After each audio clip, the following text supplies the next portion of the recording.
Truth, if I said I was actually fearful of leaving engineering, it's given me another level of purpose. Before the pandemic, like my life felt like it was like hectic. There was like some serious questions that I had to ask myself.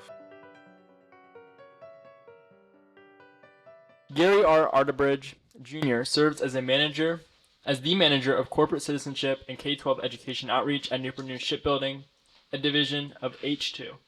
HI. Yeah, it's confusing. Leading STEM and career awareness initiatives, corporate philanthropy, and employee volunteer opportunities across the Hampton Roads region in Virginia, Gary's commitment to fostering educational growth is evident. Commencing his shipbuilding journey in 2011 as a nuclear engineer for the MIMITZ class aircraft carriers, he later transitioned into the role of a nuclear instructor specializing in radiological controls training. Gary is also an entrepreneur in the e-commerce industry since September of 2021. Gary holds a bachelor's degree in mechanical engineering from Virginia Commonwealth University and a master's degree in engineering management from George Washington University. His dedication to youth mentorship and STEM programs dates back to his junior year of high school. Actively engaged in the community, Gary serves on multiple boards and was appointed to the Virginia STEM Education Advisory Board by the Governor's Administration in 2021. A Virginia Beach native, Gary currently resides in Smithfield, Virginia, with his wife and 2 sons. So, thank you for joining us today. I almost didn't know who you were talking about. Long list of Yes. there. Nah, I appreciate it, and I'm honored to be here. So thank y'all for having me. Yeah, we just want to say also thank you for your commitment to YVC with can structure and other events, and we appreciate your continued efforts with YVC. Absolutely, y'all do very great work in the community. So it's always good to give back, especially to give back to youth that's also serving in the community. So Where does your passion for youth volunteering and volunteering in general come from, and what drew you to your role now and some of the work that you're doing? um, kind of like what you read in my bio, it all started when I was in high school. Of course, went to high school in Virginia Beach. I went to Bayside High School, and it wasn't something that I was necessarily looking to or was necessarily passionate about. Um, and I'm gonna be completely transparent on this entire podcast, which is gonna be fun.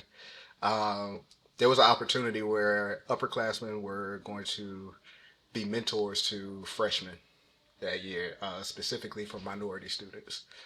And the idea came about from our administrators because they basically took a program model out of Shaker Heights, Ohio, or something like that. And we called it BMAG, Bayside Minority Achievement Committee. And so we were the first class to do it at Bayside. And I just saw it as an opportunity to get out of class early. To be honest, I was already a junior. So they hand selected some juniors and seniors. You had to have a certain GPA, stuff like that. But what we ended up doing was very valuable and meaningful, not only for the freshmen, but also for the ones who were acting as the mentors. And I started to like really enjoy it. Me being a student myself, it was kind of interesting, but I saw the impact that it was making on some people. And a perfect example of the impact that it made on somebody was, excuse me, there was one particular student who I grew a close relationship with that I was mentoring. Fast forward, I'm at VCU, and then my junior year all over again, and then here comes the same student. He comes to VCU, and him and I caught up, and what I found out was he decided to go to VCU because of me. I ended up joining a fraternity. I was already in a fraternity at the time when he came. He decided to join the fraternity because I was in the fraternity. And so that's what really showed me, the impact, the long-term impact that it had, because you don't see that outright. Um, Usually it takes, some time for that impact to actually show. And so that's when, like, I think my passion kind of grew from that point.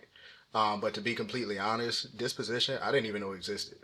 As you can see, I started my career in engineering, and one of the things that I've learned, even you know, in my 30s was that as you're growing up, you're always getting asked, what do you want to do? But everything you know is not all there is to know out there. And I never um, knew that there was an opportunity in the corporate world to make a direct impact in the community. It was something that I just so happened to stumble across while I was in engineering. I was just looking at opportunities in the yard because the shipyard has a lot of opportunities there. Shameless plug, you know, you can build your career in any kind of field in that. And so I came across a manager position that was specifically focused on community service on behalf of the shipyard. And honestly, I just applied, and next thing you know, I got the job. So it was something that I was looking forward to.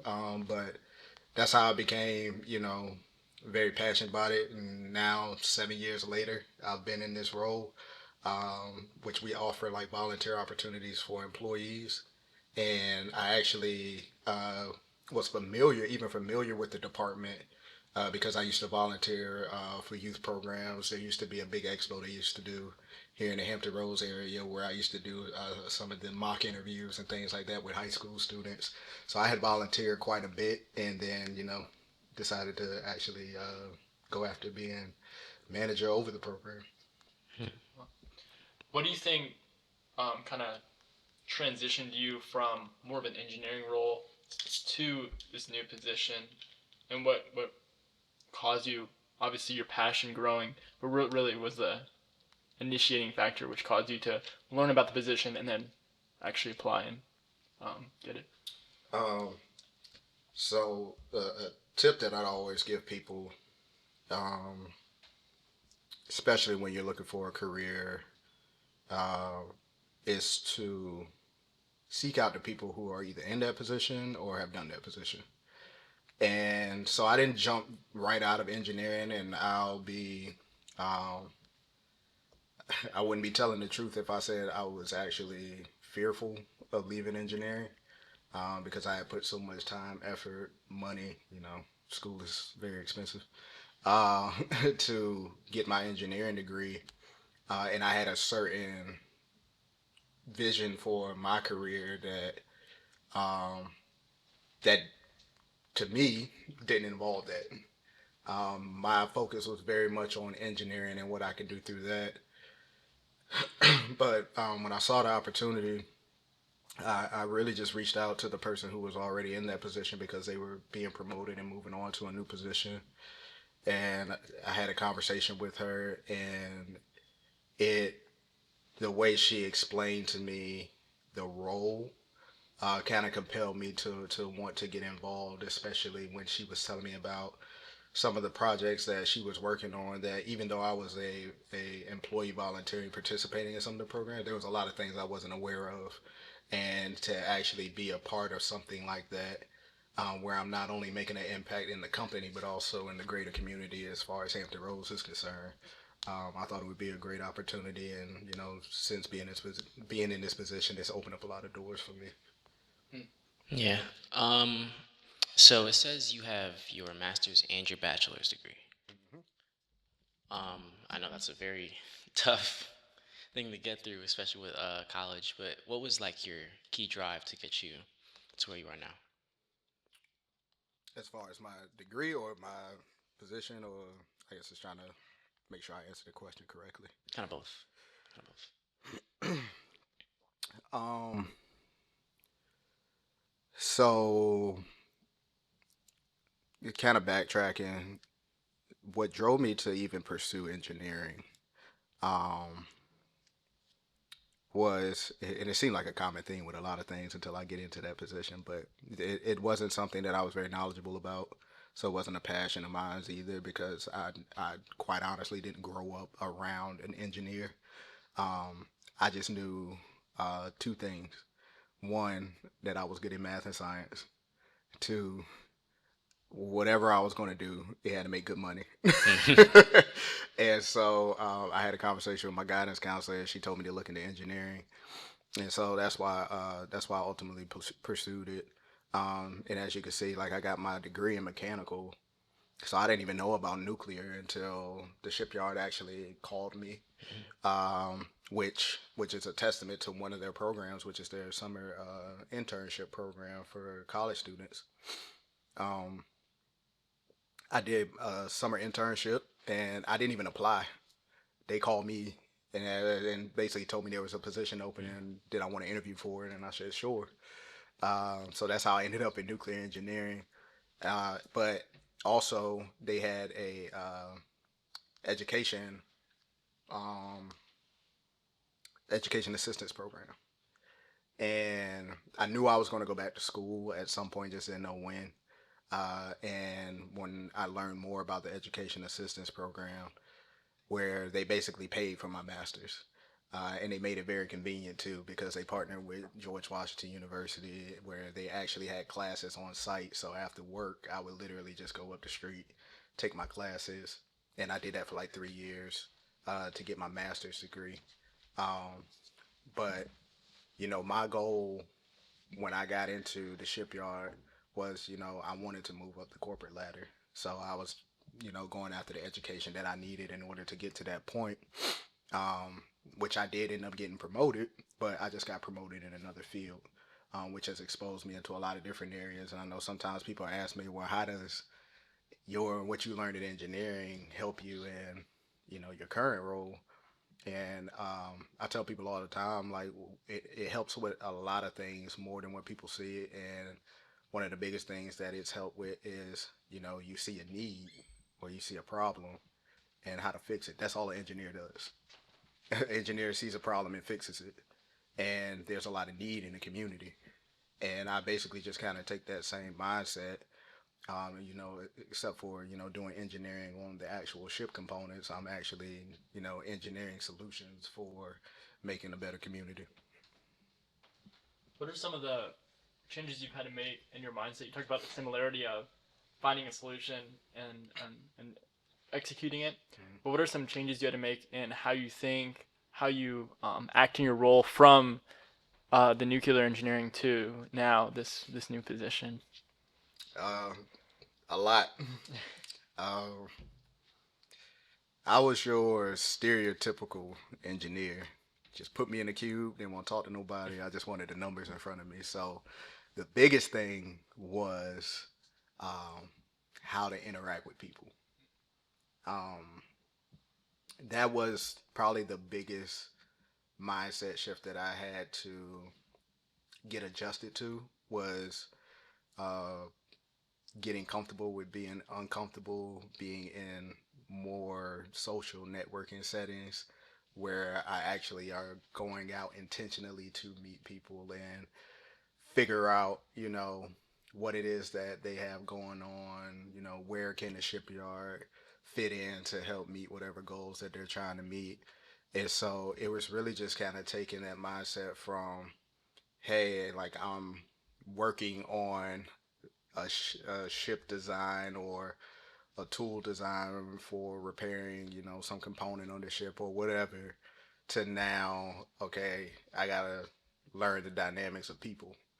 Um, and with people, there's a lot more complexity than doing engineering where you're measuring and all of that, and you got all this precision where the dynamics of people is you don't know what you're gonna get a lot of times, and so that was probably the biggest thing for me. And like I said, now doing it 7 years, it's just kind of really become who I am now. But that was something that I really had to, you know, mentally, I just had to overcome was, hey, like I have to work with people.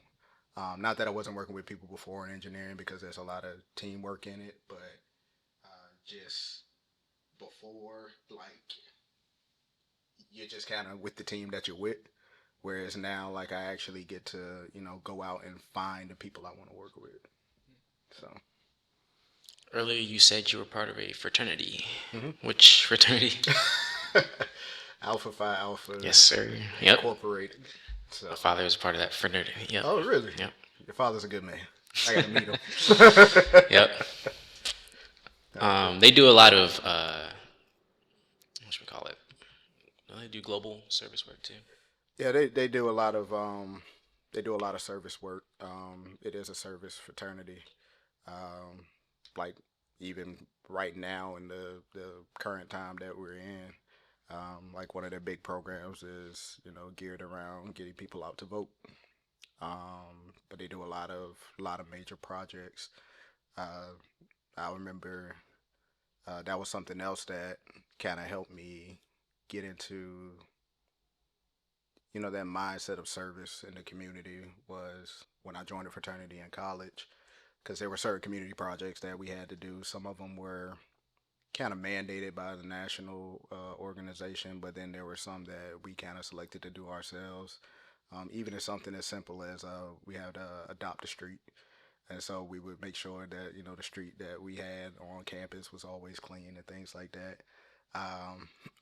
We actually went to I think it was like a local YMCA or something like that. We actually taught some of the younger kids how to step, Mm. which was cool, and just being able to interact with them and you know continue to create a safe space for them to be out, after school hours. So, but yeah, they do a lot of great work in the community. So, as you're, you know, transitioning, where did the idea in your pop in your mind where okay, maybe I can do something more service related rather than engineering? Because I think going back for your master's, obviously you were still thinking, okay, I'm gonna pursue engineering. So where did it really flip of okay, engineering in the past? Or are you still thinking maybe in the future you're gonna go back and pursue a new another route in engineering, or are you committed to this? That's funny. I get that question a lot. The question I get all the time, especially when I run into old supervisors or old coworkers, is like, "Oh, you going back to engineering?" And I'm one of those type of people where um, I'm that never say never type of person. Um, but if I had it my way, I would continue to do the work that I'm doing now.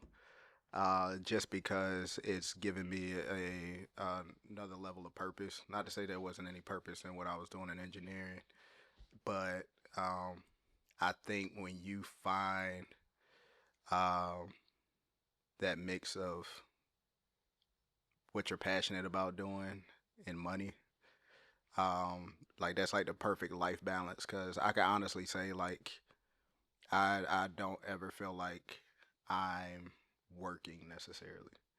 And that's not to say that, my job is not stressful sometimes or frustrating, uh, because a big part of it, if I am, quote unquote, stressed or frustrated, it's because I care a lot. And I want to make sure that, the work that we're doing is, making the impact that it's supposed to make. So, um, but to answer your question, I think that switch kind of flipped when the pandemic happened.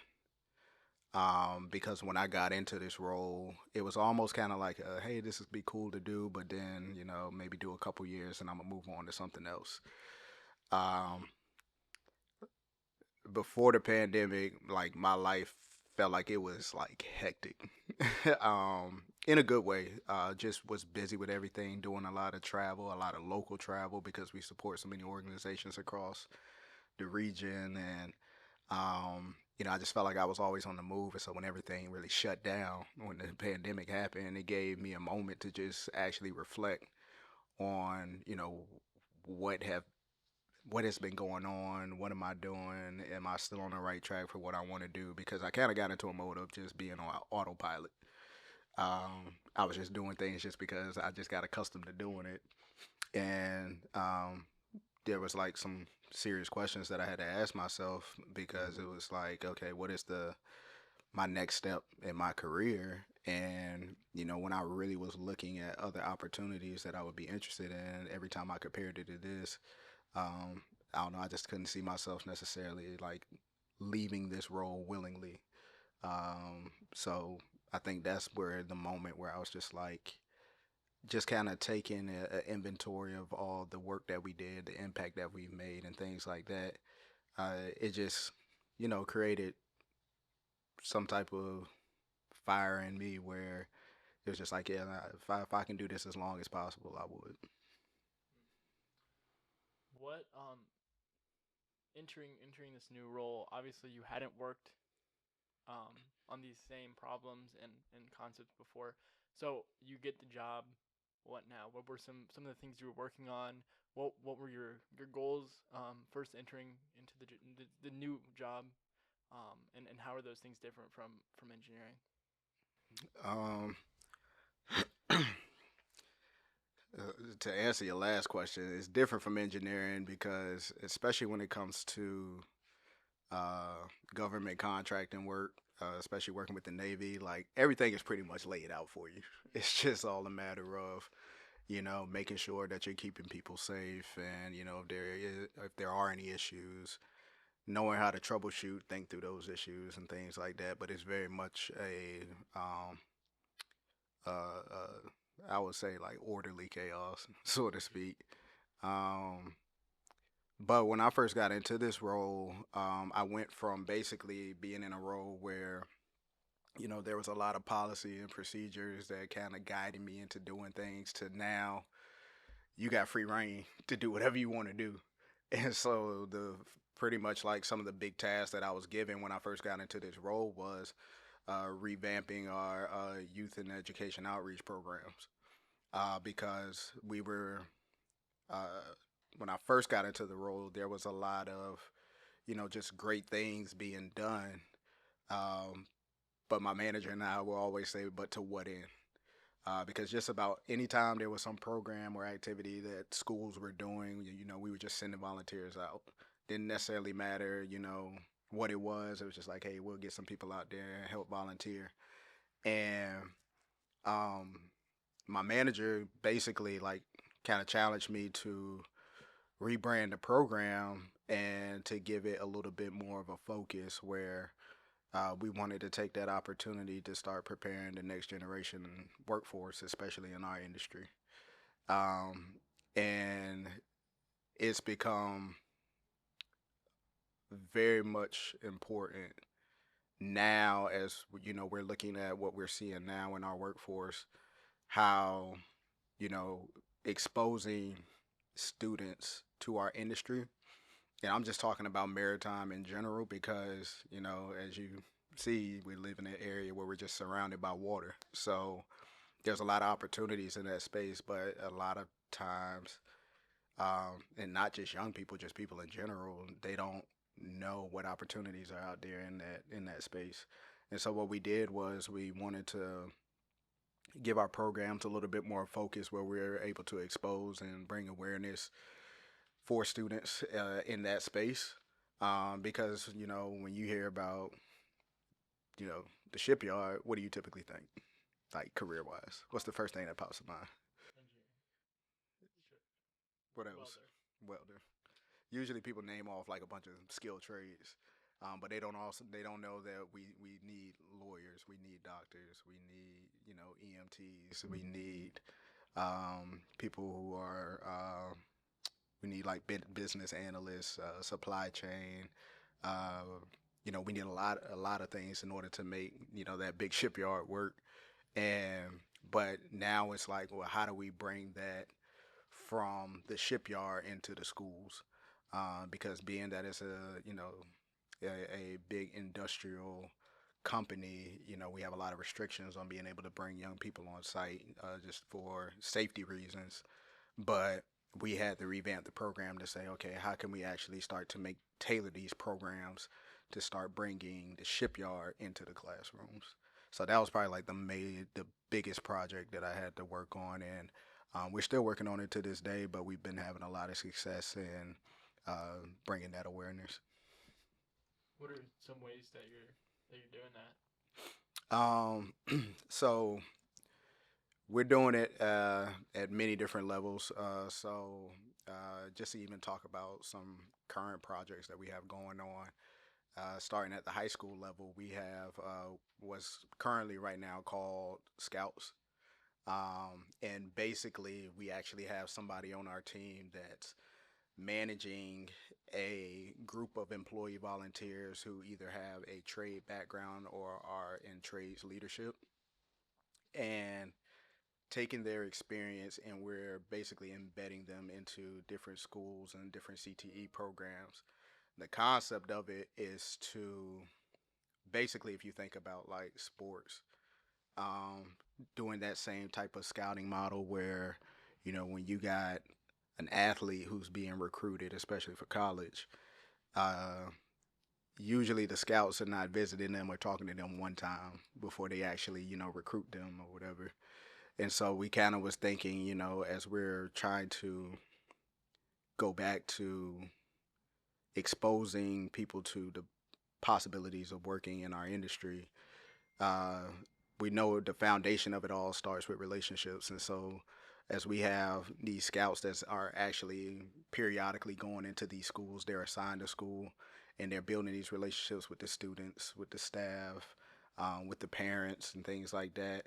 And with the ultimate goal being that there's enough exposure that if we see anyone or any student that's interested in coming to the shipyard, we can make some type of referral recommendation to the recruiters.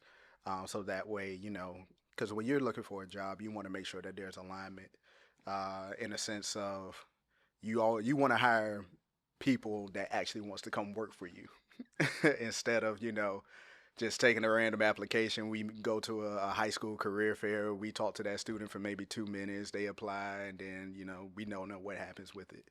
And so that's one of the big programs that we just implemented earlier this year. We've already grown, I think, across 10 different schools with CTE programs, I believe, right now. And so we're looking to continue to grow that program.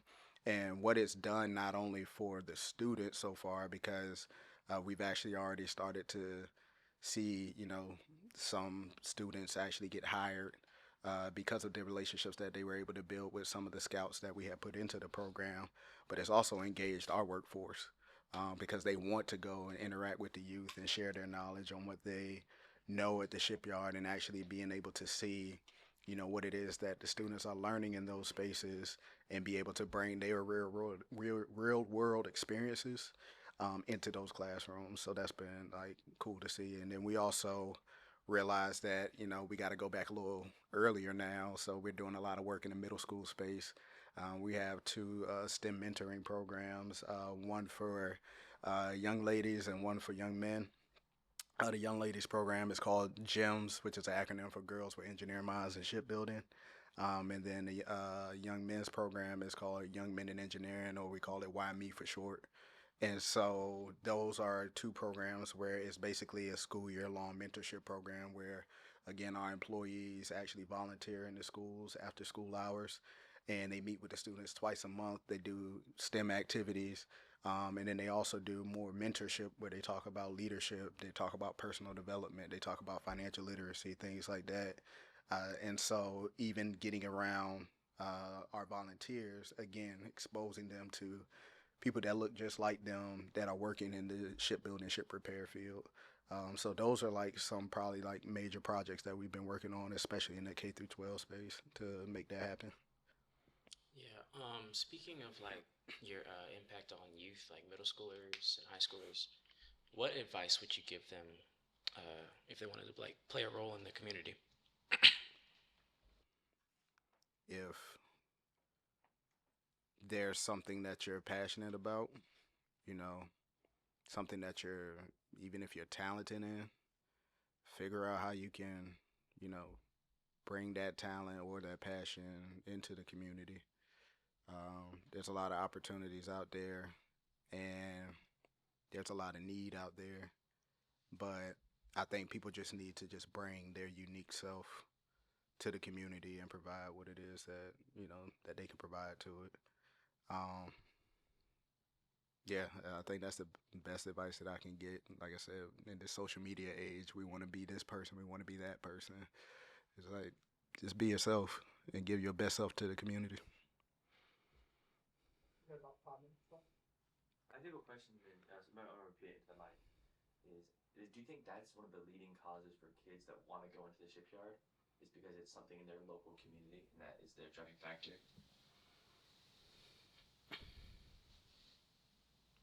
You said for kids that want to go to the shipyard. Yeah. So like you were talking about the programs you have with these young kids. Hmm. What would you say draws them to the shipyard? Like, why would they want to do these programs? Go to these scouts that you're talking about. Yeah. I think there's two factors, and this is all my personal opinion, just because it's one of those metrics that we don't quite have that's kind of hard to gauge, especially when you're interacting with middle school students. Like it's hard to track to see if they come all the way from our GEMS and YME program all the way into employment. But um, I think the relationships that are built by our um, employees who gets involved in the schools, I think that does have an influence in it. Um, Even speaking from one of our programs that we used to have, we used to actually provide early internship opportunities for graduating seniors out of high school. And one of the people on my team who was managing it at the time, she built a lot of relationships with high school students where, like, to the point where it almost like they wanted to come work at the shipyard just because of the relationship they built with her. Um, Now, what I've seen more times than not is people want to come work at the shipyard because they have family that work there. And that's why it's been important for us that as we spread awareness that we're not just targeting the students, but we're also targeting the parents, because sometimes the parents don't know what opportunities are out there. I mean, there used to be um, the perception of the shipyard has, as it pertains to the community, has been different in a lot of ways. Where way back then, probably before any of us was born, there was a lot of pride in the work that they did, and so it was like people used to brag about wanting to work at the shipyard or working at the shipyard. Um, then there was a point in time where there was people who was just like, the shipyard is the last resort because, like you said, that all they thought about was the skilled trades, and so they wanted their kids to go to college. Um, Now, uh, we're working with a lot of different youth organizations to kind of change that narrative, because there is still the perception out there that the shipyard is just trade work and things like that. But we have a phenomenal apprentice school now, where if you want to get your degree without having to go into debt, and you can still work and get your degree and earn money at the same time, it's just another option. And a lot of times people are not aware of those options. So the biggest influence, I would say, when it comes to the youth and wanting to work at the shipyard, it definitely starts in the home. What would you recommend? I think something I admire about you is the complete switch of you spent all this time in engineering, all this time in one field, and then completely switching to something different. And I feel like a lot of people get stuck into what they're doing the day to day. They feel like they have to do this certain thing. What would you recommend to someone that wants to do something different but feels like they're locked into what their current situation? Just be open minded. Um, I think when people are closed minded, or they have those blinders on where they're just like, no matter what, I'm going this direction, I think that's where you start to miss opportunities. Um, because you know if you're focused on something, doesn't mean you can't explore other things. Like, I think some people feel like, if I explore something else, that means like I got to completely take my foot out of what I'm currently doing. Even going back to the advice that I was saying earlier, like, if you see something that may spark your interest, like, seek out the person who's in that role or who's been in that role and talk with them.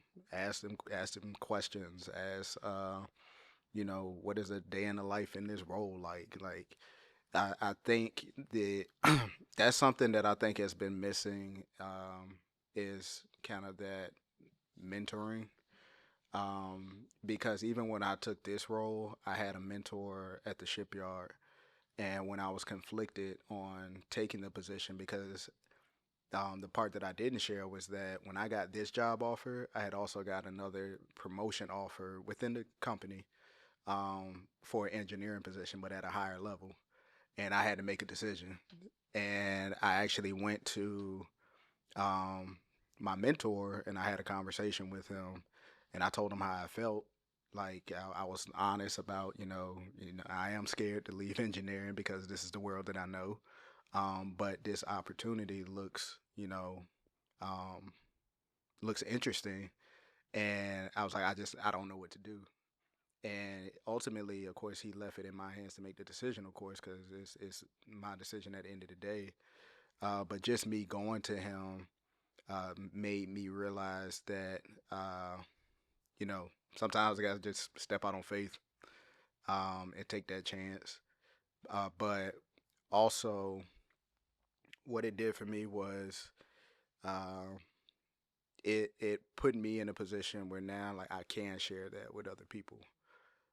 Because I do know a lot of people struggle with that when they got their mind focused on one thing, and that's the one thing that they're going to work on. And so, like I said, really just keeping an open mind. If you see something that you're passionate about or interested in, seek out somebody who's done that thing, whatever that thing is. And like I said, and the biggest thing is trust your gut.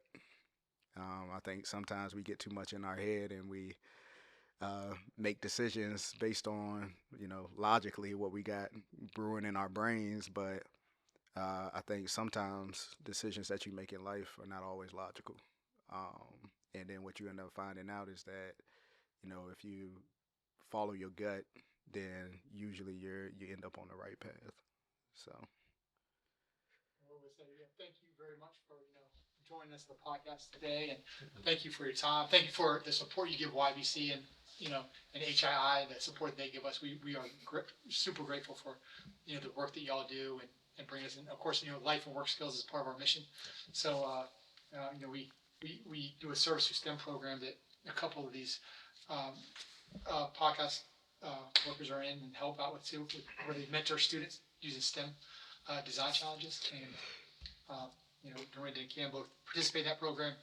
But I want to say thank you again very much. We always end the podcast with this question: what's the service way to you? The service way. Ooh, I like that question. Uh, the service way to me is, I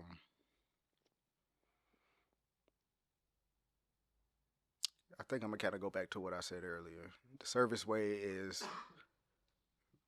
bringing your best self to serving your community.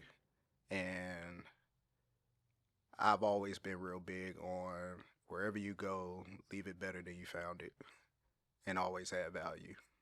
And so that's what I believe the service way is.